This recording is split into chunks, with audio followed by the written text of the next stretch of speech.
Alright, hello everyone. Peace be upon you all. Today we have a special guest joining us in the student government, our university president, Dr. Rob Manuel. So Dr. Manuel is DePaul's 13th university president and has been serving in this role for about 2.5 years.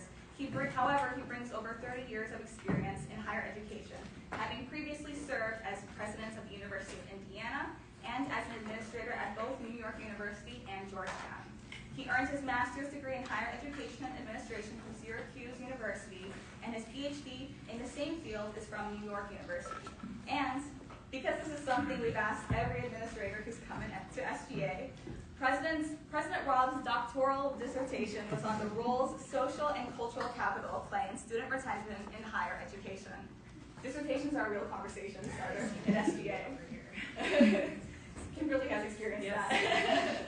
So, as for how today's discussion will run, I, as the moderator, Isabella Ali, will call on members to ask their questions for the sake of time and to ensure things are streamlined. So there's no need to raise your hands.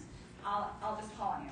So with that, let's open the floor to questions from our SGA members. And once again, let's give a warm round of applause to welcome President Rob and Kimberly. So, I am going to call on Jake. Hi, President Rob. Thank you for being here. I'm Jake Lasky. Good to meet you. First question we wanted to ask was, in the past couple months after seeing the political changes, the messaging we heard was to try to stay under the radar for the most part. So we're curious now what the rationale is behind directly putting us in the national spotlight by going to testify next week. So the assumption is I put us there? Right. Nobody wants to do the testimony before Congress. We were chosen for lots of different reasons. And the opportunity to tell our story and talk about the work that we do here, to have one of the most diverse populations in the country, living in a very active set of communities, the intersection of those active communities is in fact kind of an honor to do that. I don't know that under the radar was a strategy or a philosophy. I think what we tried to do was work with the communities that were most engaged and most fearful and maybe most vulnerable, with the leaders of the university that could do the best work with them. I will tell you on a daily basis, I get different news and different things we have to manage and deal with. And I find it as hard to digest, both kind of as a person and as a professional, as you. And our opportunity, though, now is to step into that fray and have the conversation. I don't know that it's really a conversation, but have the interview or the testimony with Congress and see where we get.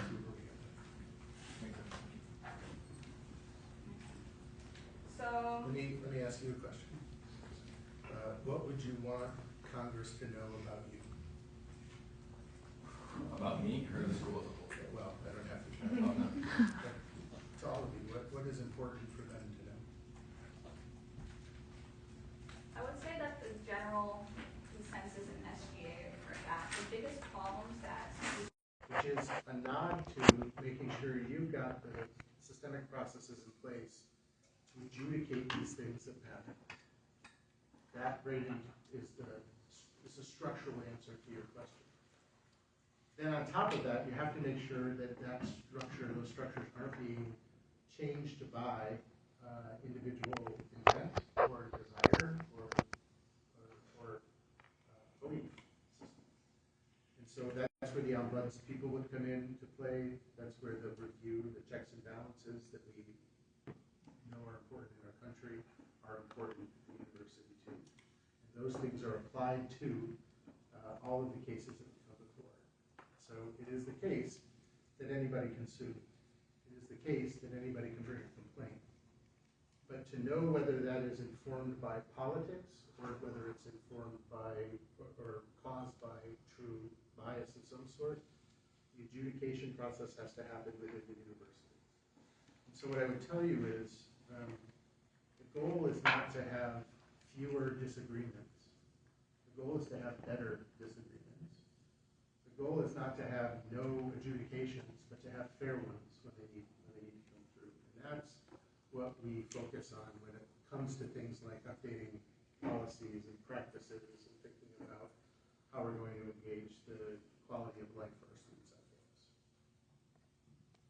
campus. Thank you. Leo.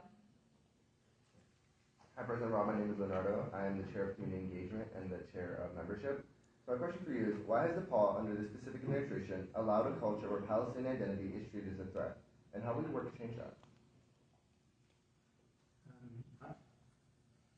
We'd have to talk more about what that means. Why do you believe and tell me why Palestinian identity is being threatened? Because I can get the same question from Jewish students, and I can get the same question from students, trans students or students in lots of different areas saying the same thing. My view is, going back to the previous question, how do I make sure that there's safety and connection to process to help that work? To the extent that there are specific examples, those are the things that need to be brought in and adjudicated through this. If you're referring to the effects of the encampment, for example, I'd be happy to sit down and talk with you about what my thinking was during that process. None of it was to politicize one side over the other, but rather to keep safety involved at the university for all, and to continue to enjoy the experience. I don't believe the intent is to politicize or make negative any association in any space, but rather, if it's being received that way, we need to have that dialogue that we hold so dear to make sure I can understand and put it back into play in the system.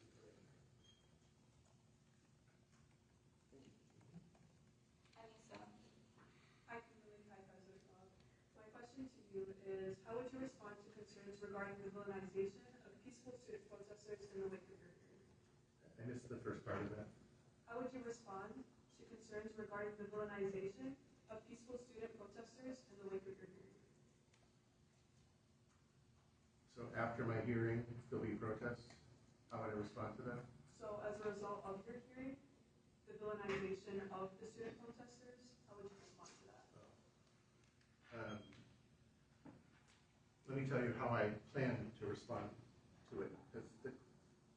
Watch a YouTube video about the members of Congress interviewing presidents. You're going to see it is fast and furious, and you've got about 3 seconds to answer it. So first thing I'll do is hope, let's sit down and talk through it so that you really know what my intent is and what the message I want to deliver is. In fact, on the day of the testimony, I'll release a letter to everybody saying what my message is supposed to be. I am 100% sure that in sound bites and social media bites this big, it's going to look different.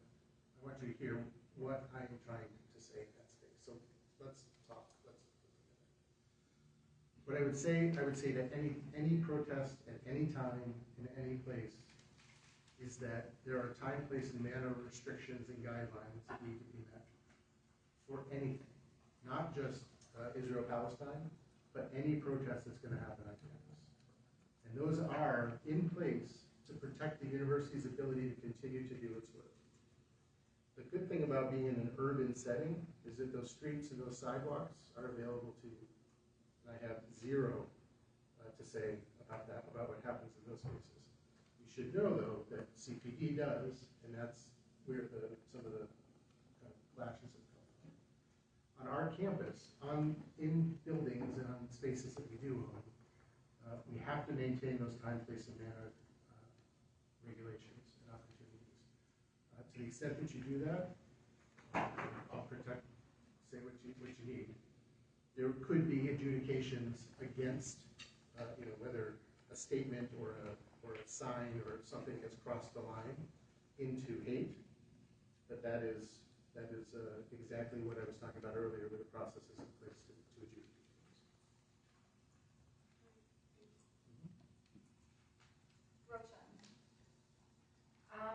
originally had a different question, but just basing off what she said earlier, how will you address, I've just noticed a lot online with a bunch of news agencies, how will you address the way that they're linking anti-Semitism to the Palestinian encampments back in May?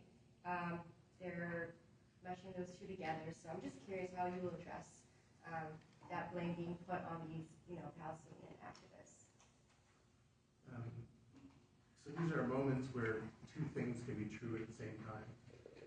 When I was learning how to drive, my father took me out, and I stopped at a stop sign and then moved through it. We got hit by the car, and I said, "Dad, I was right." And he said, "Yeah, you can be right and dead at the same time."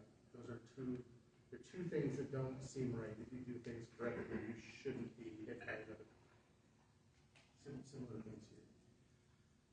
There were peaceful expressions of support for Palestine by our students in that encampment.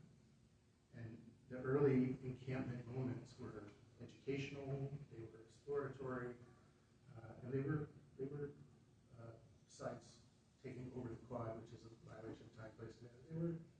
They were fine.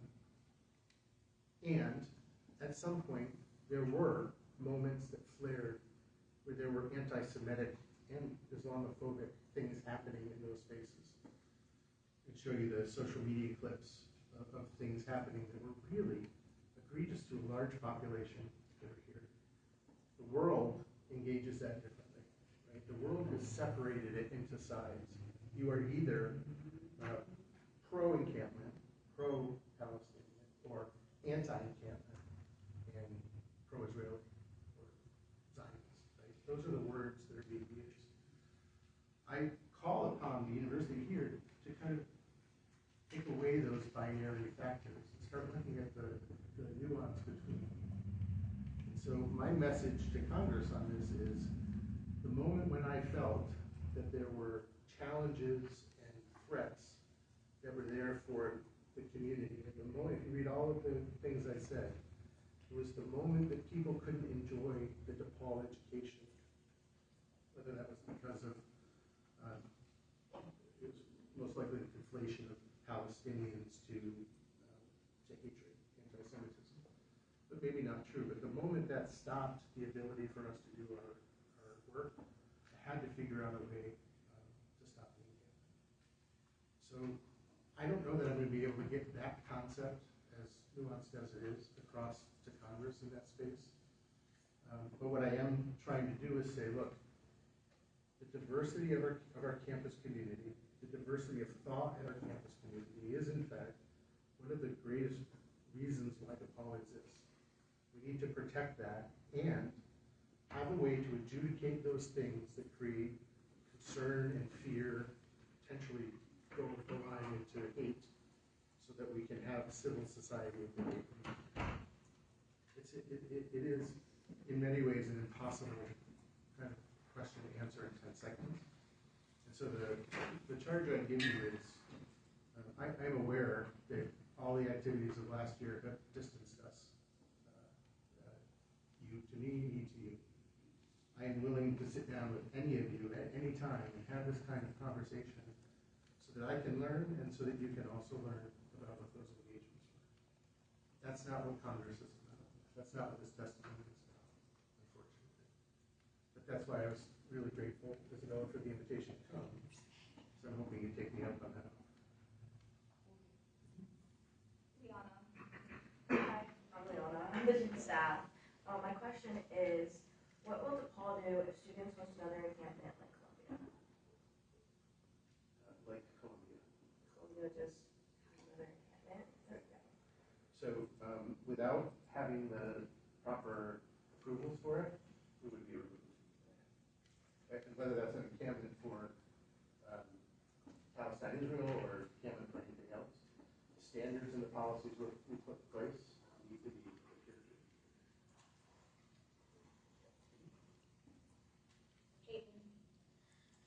Hello, my name is Peyton. I'm one of the representatives for first-year students. If a student is deported as a result of information provided by DePaul, how will the university take action and responsibility for its role in that outcome? So the nuance there is we have to obey the law, and if true legal interventions require us to give information about student and faculty, myself, we need to adhere to the law. The other thing, though, is if they don't, then that is a different kind of engagement. We are right now supporting international students both by giving them access to people who know the really difficult and deep details of immigration law, and helping them find representation in ways that we couldn't give appropriately.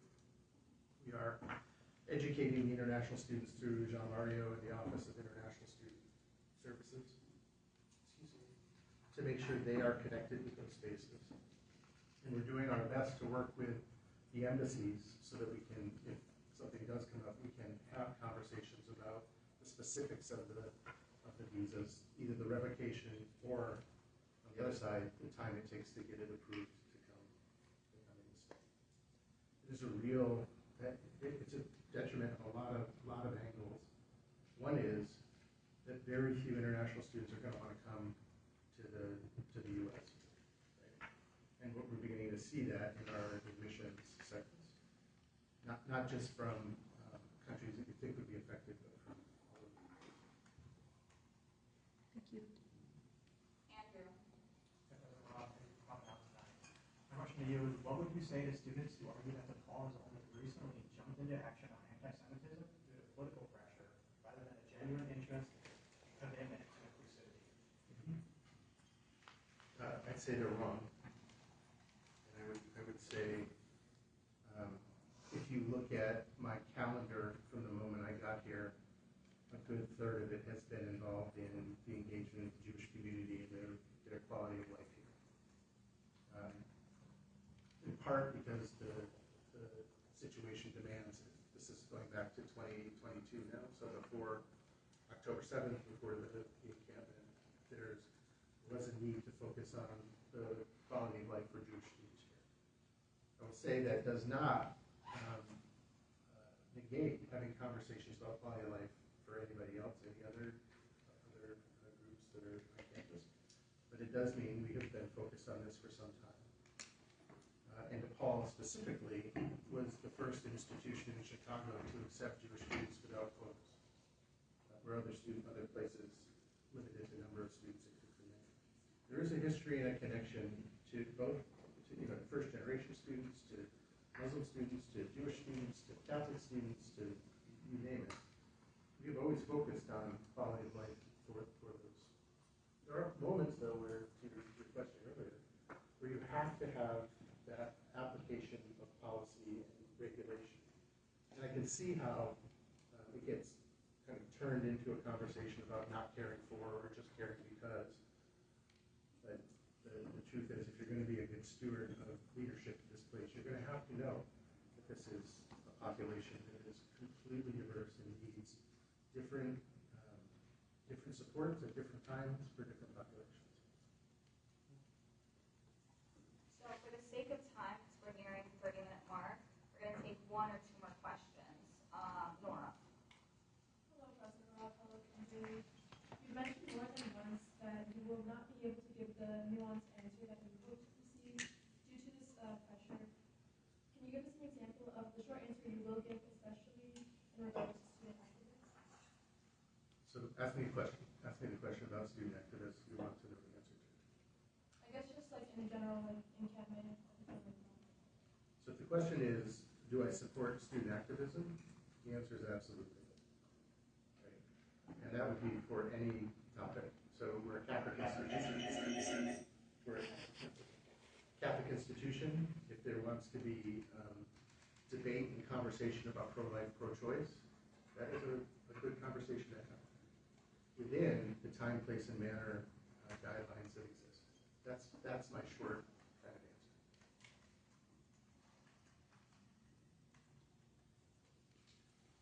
Isabel.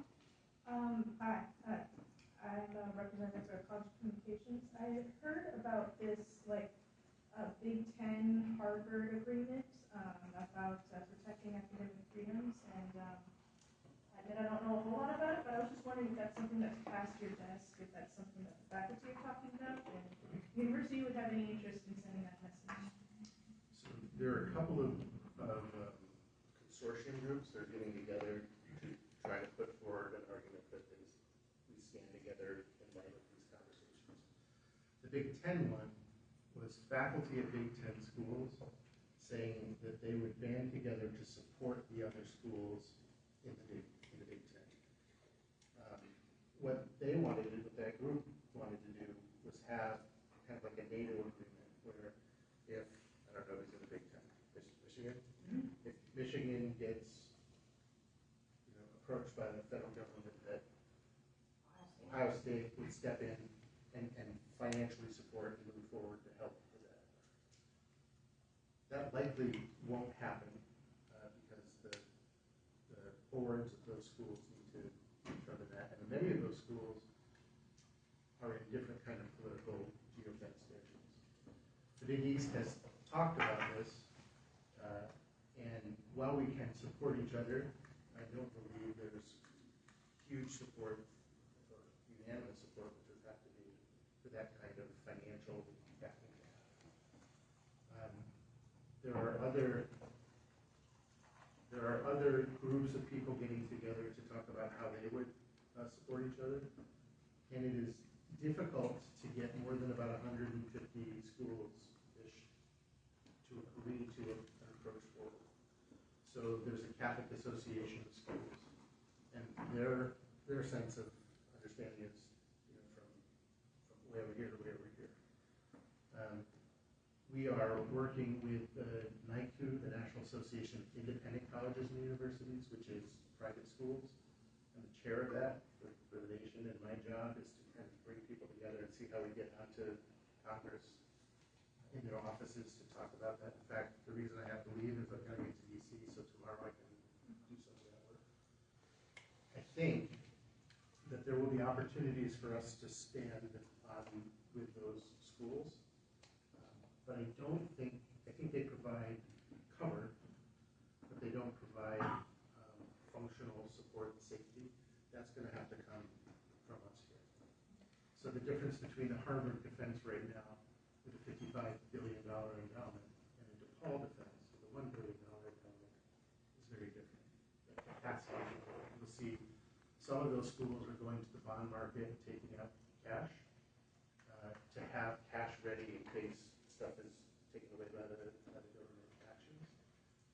We don't have the financial profile. We have to find another way. So while we can get support from Harvard and sign on with Harvard, in the actual actions of our work, it doesn't make the same. Make sense? Yeah, thank you. So, do you think we have time for one more question? Okay, Ollie. Hi, President Rob. Thank you for being here.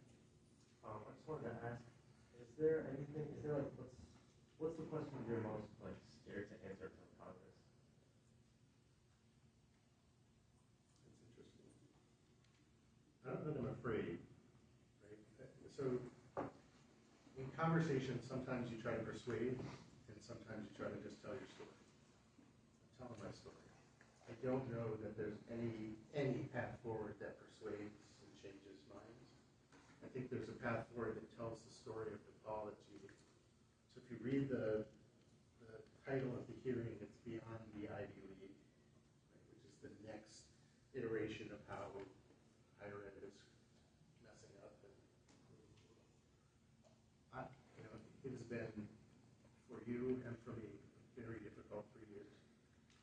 But in the end, when I look back and discern what we need to do and what we've done consistent with our history and our mission and our approach, I'm pretty proud of that story we can tell. Right? I'm pretty proud of the fact that we're continuing to have and support academic freedom. There are people who are writing things right now and putting them out into research space that's really, really controversial. And I'm proud that we're able to kind of protect that. I'm proud that we have set our understanding of what time, place, and manner is and can allow action and activity inside. I want to tell them I may fail their test, but it's an opportunity to put DePaul's statement and values out there in ways I think could be good.